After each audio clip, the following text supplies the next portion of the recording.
C'est une minorité, hein, il faut vraiment le préciser. Les chiffres sont faibles. Hier, par exemple, encore, dans l'État du Washington, il y a eu 2500 personnes sur un État qui représente plusieurs millions d'habitants. Donc on voit, ce sont des minorités très clairement affiliées à l'extrême droite patriote, beaucoup effectivement d'électeurs de Trump, mais aussi des miliciens pro-armes, également en fait un petit peu toute cette fraction de l'extrême droite radicale qui refuse l'intervention de l'État, qui est très hostile à l'État et qui trouve dans le coronavirus une occasion de poursuivre sa lutte contre l'État.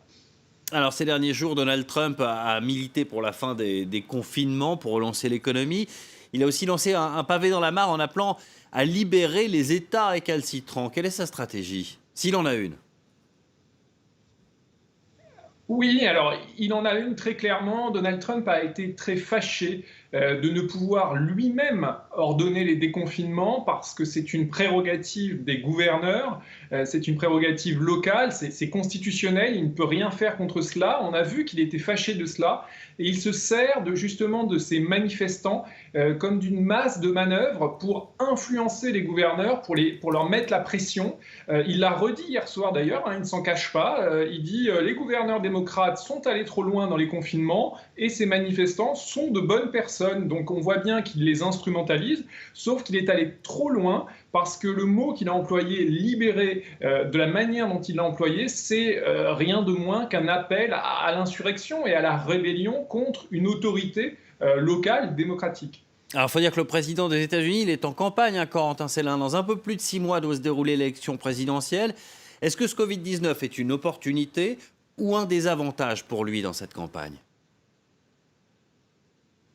Alors, pour l'effet sur sa campagne, il faudra bien sûr attendre la fin de la crise.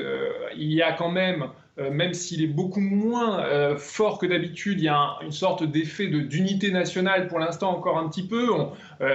Donald Trump est jugé, mais pas encore complètement. Il faudra donc attendre la crise.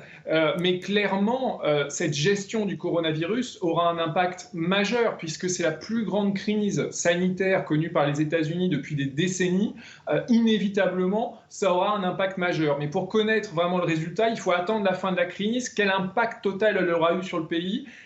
Et ça correspondra d'ailleurs à peu près au moment de l'élection, sans doute, le moment où la crise sera, disons, en partie passée.